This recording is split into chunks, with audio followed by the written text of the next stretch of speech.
ഇത് നമ്മൾ പൈനാപ്പിൾ പച്ചടിയാണ് ഉണ്ടാക്കാൻ പോകുന്നത് കേട്ടോ. അപ്പോൾ സദ്യക്കൊക്കെ കിട്ടണ പൈനാപ്പിൾ പച്ചടി. അതിന് പൈനാപ്പിൾ, മഞ്ഞൾപ്പൊടി, മുളക് പൊടി, ഉപ്പ് ഇട്ടിട്ടുണ്ട്.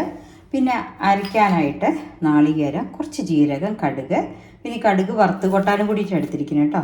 പിന്നെ വറ്റൽമുളകും കരിവേപ്പിൻ്റെ ഇല, പിന്നെ കുറച്ച് പുളി അധികം ഇല്ലാത്ത തൈര്, ശർക്കരപ്പാവ്, ഇതാണ് എടുത്തിരിക്കുന്നത്. ഇനി നമുക്കിത് എങ്ങനെ ഉണ്ടാക്കുക എന്നുള്ളത് ഓരോന്നായി നോക്കാം കേട്ടോ. ഇപ്പോൾ നമ്മൾ പൈനാപ്പിൾ പച്ചടിക്കായിട്ട് ഉരുളി വെച്ചിട്ടുണ്ട്. അതിനിപ്പോൾ ആദ്യം ഞാൻ ഒരു വലിയ പൈനാപ്പിൾ ആണെങ്കിൽ അതിൻ്റെ പകുതി മതി കേട്ടോ. ചെറുതാണെന്ന് വെച്ചാൽ ഒരു പൈനാപ്പിൾ അതിൻ്റെ മുള്ളൊക്കെ കളഞ്ഞ് എടുത്തിട്ടുണ്ട്, ചെറുതായിട്ട് മുറിച്ചിട്ടുണ്ട്. ഇനി അതിലേക്ക് മുളക് നമ്മൾ വേറെ ഒന്നും ചേർക്കില്ല. അപ്പം മുളക് പൊടി എരിവിനനുസരിച്ചിട്ട് ഞാൻ ഇതിലൊരു 2 സ്പൂണ് മുളക് പൊടി ഇട്ടുണ്ട് കേട്ടോ. അതിന് എന്താ വെച്ചാൽ ഈ എരിവും പുളിപ്പും ഉപ്പൊക്കെ റെഡിയാവണമല്ലോ, അതിനാണ്. പിന്നെ ഒരു 1/4 ടീസ്പൂൺ മുളക് പൊടി ഇട്ടിട്ട് നല്ല പച്ചവെള്ളം ഒഴിച്ചിട്ട് ഒന്ന് തിളപ്പിച്ച് അത് വേവിക്കണം. വെന്ത ശേഷം ഉപ്പിടാവും. ഉപ്പിട്ടില്ലെങ്കിൽ പൈനാപ്പിൾ എനിക്ക് 1-2 പ്രാവശ്യം വെന്തില്ല. ചിലർ കുക്കറിലൊക്കെ ആണെങ്കിൽ വേവേണ്ടതെന്ന് പറയുന്നുണ്ട്, പക്ഷേ എനിക്ക് വെന്തില്ല. ഇതാവുമ്പോൾ നമുക്ക് പ്രശ്നമില്ല. അത് വെന്ത ശേഷം ഉപ്പിട്ടാൽ മതി കേട്ടോ. അപ്പോൾ അതിനെ ഒന്ന് ഇളക്കി അടച്ചു വെച്ചിട്ട് വേവിക്കാം. പൈനാപ്പിൾ വെന്ത ശേഷം ഉപ്പിട്ടാൽ മതി. ഇപ്പം നമ്മുടെ പൈനാപ്പിൾ വെന്തിട്ടുണ്ട്. ഇനിയാണ് അതിലേക്ക് നമ്മൾ ഉപ്പ് ആഡ് ചെയ്യാൻ പോകുന്നത് കേട്ടോ. ഉപ്പ് നമ്മൾ ആവശ്യത്തിന് 1 സ്പൂണ് ആഡ് ചെയ്യാം. അതൊന്ന് തിളച്ചോട്ടെ കേട്ടോ.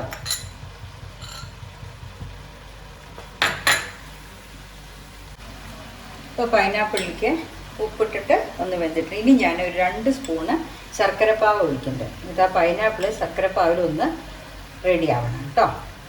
എന്താ വെച്ചാൽ പൈനാപ്പിളിൽ മധുരവും ഉണ്ടാവും പുളിപ്പും ഉണ്ടാവും. അപ്പോൾ അതൊന്ന് റെഡി ആവാൻ വേണ്ടിയിട്ടാണ് ശർക്കരപ്പാവ് ഒഴിക്കുന്നത്. ശർക്കരപ്പാവ് ഒഴിച്ചിട്ട് 2 സ്പൂണാണ് ഒഴിച്ചിരിക്കുന്നത്. ശർക്കരപ്പാനി ഞാൻ ശർക്കര കിട്ടിയാൽ എപ്പോഴും അത് പാനിയാക്കി വയ്ക്കുക. ഇതിലൊക്കെ കരടുണ്ടാവുമല്ലോ. അപ്പോൾ നമ്മളൊന്ന് ഇതാക്കി തിളപ്പിച്ച് പാനിയാക്കി വെച്ചെന്ന് വെച്ചാൽ ബോട്ടിലാക്കി വെച്ചാൽ എപ്പോഴെങ്കിലും ആവശ്യം വരുമ്പോൾ അതിന് എടുത്താൽ മതി. അതാണ് ചെയ്യാറ് കേട്ടോ. ഇനിയിപ്പോൾ അത് ശർക്കരയിൽ ഒരു 2 മിനിറ്റ് തിളക്കട്ടെ. അത് കഴിഞ്ഞിട്ട് നമുക്ക് തൈര് ഒഴിക്കണം. ഇപ്പോൾ പാവ് ഒഴിച്ചിട്ട് കുറച്ചൊന്ന് റെഡി ആയിട്ടുണ്ട്. ഞാൻ പകുതി 1 കപ്പ് തൈരാണ് എടുത്തത്. 1 കപ്പ് വെച്ചാൽ കുറച്ച് ഒരു ഗ്ലാസ് തൈര് എടുത്തിട്ടുണ്ട്. അതിൽ പകുതി ഞാൻ നാളികേരം അരയ്ക്കാനെടുത്തു, പകുതി ഞാൻ അരച്ച് ഇതിലൊഴിക്കണം. ഒഴിച്ചിട്ട് കൂട്ടിലൊഴിച്ചിട്ട് ഇനി അതൊന്ന് എല്ലാം കൂടെ ഒന്ന് തിളച്ച് റെഡിയാവണം. അതിന് ശേഷമാണ് നമ്മൾ തേങ്ങ അരച്ച് ഒഴിച്ചിട്ട് പിന്നെ അത് തിളയ്ക്കാൻ പാടില്ല. കടുകും ജീരകവും ചേർത്തതല്ലേ. ഇപ്പോൾ കടുക് ഇട്ടിട്ട് ഒരു സാധനവും തിളയ്ക്കാൻ പാടില്ല അങ്ങനെ അരച്ചൊഴിക്കണമെങ്കിൽ കേട്ടോ. ഇനിയിപ്പോൾ ഈ പുളിപ്പ്, അപ്പോൾ മധുരം, ഇത് ഉപ്പ്, പുളിപ്പ് എല്ലാം ഇത് 3 ഇതിൽ ആഡായിട്ട് നമ്മുടെ പൈനാപ്പിൾ നന്നായി തിളച്ച് റെഡിയാവണം. അവസാനമാണ് അരച്ചത് ഒഴിക്കേണ്ടത്. നമ്മളിപ്പോൾ ആ 1 മുറി നാളികേരത്തിൽ 1/4 ടീസ്പൂൺ ജീരകവും 1 സ്പൂൺ കടുകും ഇട്ടിട്ടുണ്ട് കേട്ടോ. അത് നന്നായിട്ട് വെണ്ണമാതിരി അരച്ച് എടുത്ത് വയ്ക്കാം. ഇപ്പോൾ തൈരൊക്കെ ഒഴിച്ചിട്ട് നമ്മുടെ പൈനാപ്പിൾ റെഡി ആയിട്ടുണ്ട്. ഇനിയിപ്പോൾ കുറച്ച് കട്ടിയായിരിക്കുന്നേ ഉള്ളൂ. അതിന് ഇനിയിപ്പോൾ നാളികേരം, കടുകും തൈരും കുറച്ച് ജീരകവും ചേർത്ത് അരച്ചതാണ് ഇതിലൊഴിക്കാൻ പോകുന്നത് കേട്ടോ. നമുക്ക് ഇത്തിരി വെള്ളത്തോടെ വേണ്ട വെച്ചാൽ ഈ സമയത്ത് കുറച്ചും കൂടെ വെള്ളം ആഡ് ചെയ്യുക. അല്ലാന്നുണ്ടെങ്കിൽ കട്ടിയായിട്ടാണ് വേണ്ട വെച്ചാൽ കട്ടിയായിട്ട്, അത് നിങ്ങളുടെ ഇഷ്ടം മതി കേട്ടോ.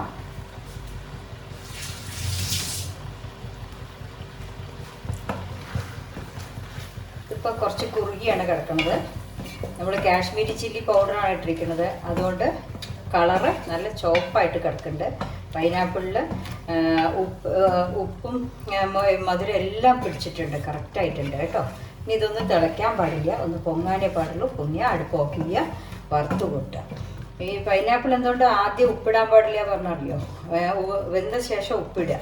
പിന്നെ അതിന് ശേഷം നമ്മൾ മധുരോ തൈരോ ഒഴിച്ചു വെച്ചാൽ പിന്നെ ആ പൈനാപ്പിൾ വേവില്ല, അങ്ങനെ കല്ല് മരി കിടക്കുക. അതാണ് കുറേ പേർക്ക് പൈനാപ്പിൾ പച്ചടി ഉണ്ടാക്കി പക്ഷേ പൈനാപ്പിൾ അങ്ങോട്ട് കല്ലച്ച് കിടക്കണമെന്ന് പറയും. അതുകൊണ്ടാണ് ഞാൻ അപ്പോൾ അടുപ്പ് ഓഫ് ചെയ്തിട്ടുണ്ട്. ഇനി വറുത്ത് കൊട്ടുക വേണ്ടു കേട്ടോ. നമുക്കിന്ന് ഞാൻ വറുത്ത് കൊട്ടാൻ വെളിച്ചെണ്ണ എടുക്കുക, അല്ലെങ്കിൽ നെയ്യും എടുക്കുക കേട്ടോ. അതും സ്വാദാണ്.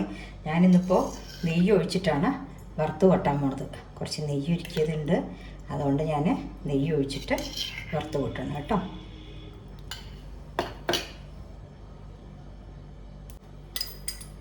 നെയ്യിൽ ഞാൻ കുറച്ച് കടുകും വറ്റൽമുളകും കരിവേപ്പിൻ്റെ ഇലയും മാത്രം വറുത്ത് കൊട്ടണം കേട്ടോ. അതൊരു സ്വാദാണ്, വെളിച്ചെണ്ണയും സ്വാദാണ്, രണ്ടും നന്നായിരിക്കും. ഇന്നിപ്പോൾ ഞാൻ നെയ്യിൽ വറുത്ത് കൊട്ടാന്ന് വിചാരിച്ചു കേട്ടോ. അതാണ് ഞാൻ കുറച്ച് വറ്റൽമുളകും കുറച്ച് കരിവേപ്പിൻ്റെ ഇലയും കൂടെ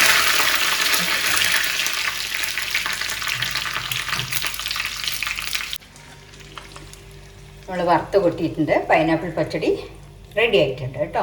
അപ്പോൾ നിങ്ങൾക്ക് കുറച്ച് വെള്ളമാരി വേണമെങ്കിൽ നമ്മൾ ആദ്യം പൈനാപ്പിൾ വേവിക്കുമ്പോൾ തന്നെ അതിനനുസരിച്ചിട്ടുള്ള വെള്ളം കൂട്ടുക കേട്ടോ. പൈനാപ്പിൾ വെന്ത് കഴിഞ്ഞാൽ പെട്ടെന്ന് തന്നെ നമുക്ക് ശർക്കര പാവ് ഒഴിക്കാം, പിന്നെ തൈര് ഒഴിക്കാം. അപ്പോൾ ആ വെള്ളം നിങ്ങൾ മെയിൻറ്റെയിൻ ചെയ്ത് അപ്പം തന്നെ വേണമെങ്കിൽ പോവാം. ഞാനത് കട്ടിയായിട്ട് ഉണ്ടാക്കിയെന്നേ ഉള്ളൂ കേട്ടോ. എനിക്ക് ഇങ്ങനത്തെയാണ് ഇഷ്ടം. അപ്പോൾ സദ്യക്കൊക്കെ നമ്മുടെ വീട്ടിലുണ്ടാക്കുമ്പോൾ കേടുവരില്ല, എടുത്ത് വെക്കുകയും ചെയ്യാം. കുറേ പേരൊക്കെ ഉണ്ടെങ്കിൽ നമ്മൾക്ക് കുറച്ച് വെള്ളം മാരിയാക്കുകയൊക്കെ ചെയ്യാം. അതുകൊണ്ടാണ് കേട്ടോ. അപ്പോൾ എല്ലാവരും ഉണ്ടാക്കി നോക്കൂ. ഇതിപ്പോൾ നമ്മുടെ ഓണം വിഭവത്തിലെ ഒരൈറ്റം കൂടി ആയി.